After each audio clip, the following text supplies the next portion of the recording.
Assalamualaikum.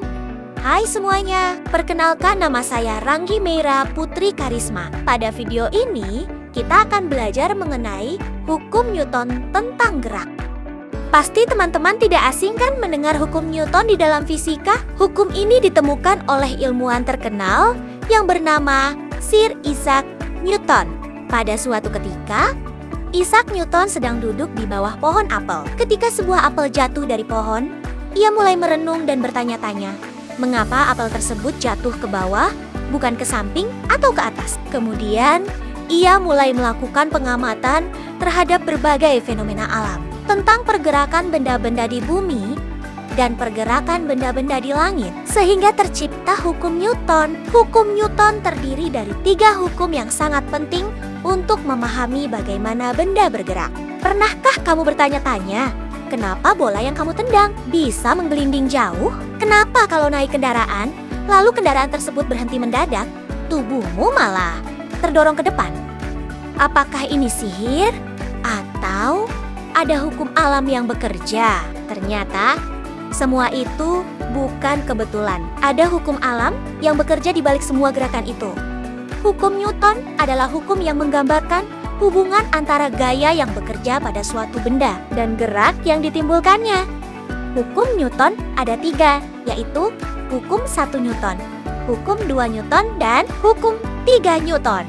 Hukum 1 Newton, atau sering disebut sebagai hukum kelembaman atau inersia, menjelaskan tentang kecenderungan suatu benda untuk tetap dalam keadaan awalnya, baik itu diam atau bergerak dengan kecepatan tetap jika tidak ada gaya yang bekerja padanya.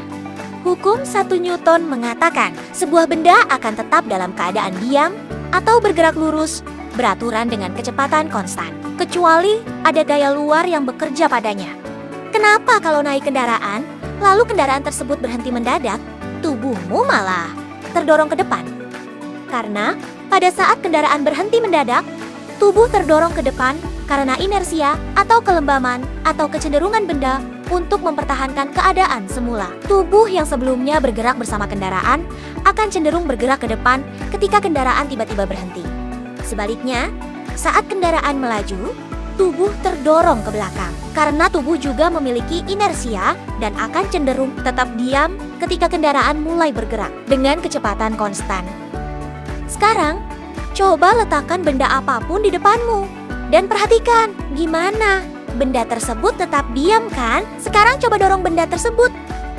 Sudah pasti, benda tersebut bergerak dan berpindah tempat. Itu artinya, kamu sudah memberikan gaya pada benda tersebut. Sesuai dengan bunyi hukum 1 Newton yang mengatakan, sebuah benda akan tetap dalam keadaan diam atau bergerak lurus beraturan dengan kecepatan konstan, kecuali ada gaya luar yang bekerja padanya. Secara matematis, hukum 1 Newton ditulis, sigma F sama dengan 0. Sigma F merupakan resultan gaya yang bekerja pada suatu benda sama dengan 0. Sehingga benda yang awalnya diam akan tetap diam, dan benda yang awalnya bergerak akan terus bergerak dengan kecepatan konstan. Satuannya adalah N atau Newton. Sigma F sama dengan 0, yang artinya ketika benda dalam keadaan diam atau bergerak lurus, beraturan tersebut memiliki gaya yang bekerja, tetapi total gaya bekerjanya itu sama dengan 0. Cara kerja hukum 1 Newton. Coba perhatikan. Terdapat 2 percobaan, yang satunya kertas ditarik cepat, dan satunya lagi kertas ditarik perlahan. Amati perbandingan botol berisi air. Pada saat kertas ditarik cepat, botol berisi air tersebut mempertahankan posisi semula, yaitu diam dan resultan gaya sama dengan 0. Sedangkan saat kertas ditarik perlahan, botol berisi air mengikuti gerak kertas karena gaya gesek bekerja lebih lama dan mengalahkan kelembaman. Contoh dalam kehidupan sehari-hari, bola menggelinding sampai berhenti. Sepeda tetap melaju meski tidak dikayuh. Pernahkah kamu memperhatikan 2 truk dengan muatan berbeda di jalan raya? Yang satu membawa muatan ringan, sementara yang lainnya membawa muatan berat. Saat keduanya melaju bersamaan, Truk yang bermuatan ringan cenderung bergerak lebih cepat dibandingkan yang bermuatan berat. Ternyata, fenomena tersebut berkaitan dengan penerapan hukum 2 Newton. Hukum 2 Newton mengatakan percepatan sebuah benda berbanding lurus dengan gaya total yang bekerja padanya dan berbanding terbalik dengan masanya. Dalam kata lain, jika gaya yang diberikan pada suatu benda lebih besar, maka percepatannya juga akan lebih besar. Sebaliknya, jika massa benda lebih besar, percepatannya akan lebih kecil jika gaya yang diberikan sama. Nah, kenapa truk bermuatan ringan lebih cepat dibandingkan truk bermuatan berat? Karena massa di truk bermuatan ringan lebih kecil, jadi percepatannya lebih besar.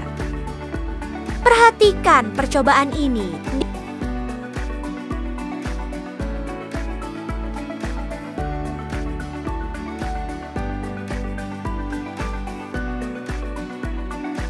Di percobaan tersebut membuktikan bahwa jika gaya yang diberikan besar, maka percepatannya juga besar.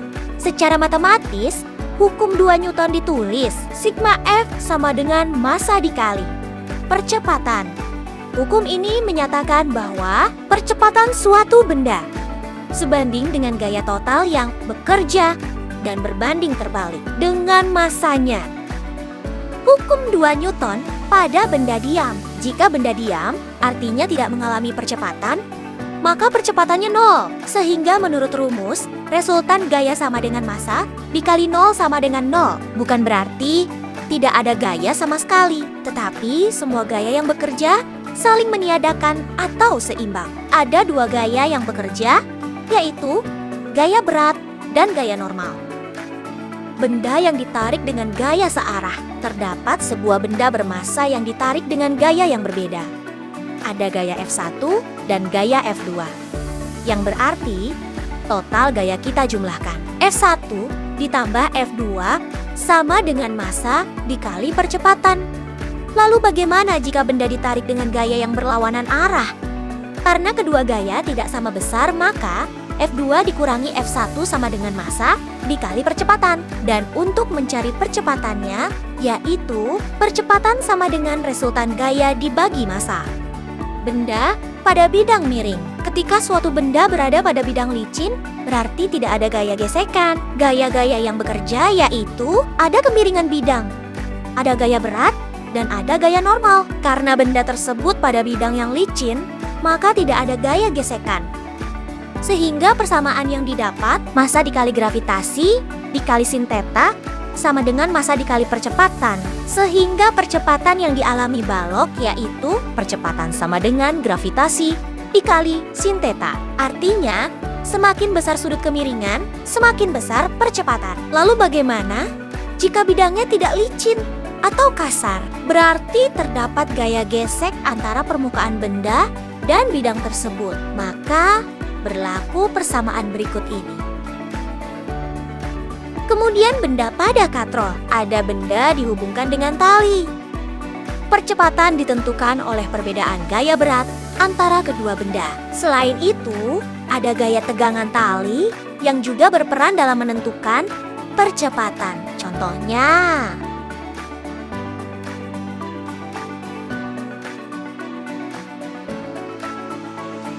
dan ini persamaan untuk benda pada katrol. Silahkan dicermati. Pada lift yang pertama, lift bergerak naik dengan percepatan A. Gaya ke atas lebih besar dari berat dan berat terasa lebih besar. Yang kedua, lift bergerak turun dengan percepatan A. Gaya ke bawah lebih besar dari normal dan berat terasa ringan. Contohnya, dalam kehidupan sehari-hari, truk dan mobil melaju bersamaan, mengangkat air dari sumur. Hukum 3 Newton berhubungan dengan aksi dan reaksi, menyatakan bahwa untuk setiap aksi atau gaya yang diberikan pada suatu benda, selalu ada reaksi atau gaya yang diberikan kembali oleh benda tersebut yang sama besar namun berlawanan arah. Pada kegiatan ini, pada saat menendang bola, maka kaki tersebut memberikan aksi dan bola memberikan gaya reaksi ke arah kaki. Yang dimaksud berlawanan arah yaitu Gaya aksi dan reaksi selalu bertentangan. Jika gaya aksi adalah gaya ke kanan, maka reaksinya adalah gaya ke kiri. Sekarang, coba kamu pukul dinding di sekitarmu. Apakah sakit? Kalau iya, berarti sudah terjadi aksi dan reaksi. Kamu memukul dinding merupakan aksi dan dinding memberikan reaksi, yaitu tanganmu menjadi sakit. Secara matematis, hukum 3 Newton ditulis. F aksi sama dengan min F reaksi. Ini berarti setiap gaya aksi yang diberikan pada suatu benda akan menghasilkan gaya reaksi yang sama besar, tetapi berlawanan arah. Contohnya, dalam kehidupan sehari-hari, memukul paku dengan palu, mendorong dinding. Manfaat hukum Newton. Kesimpulannya,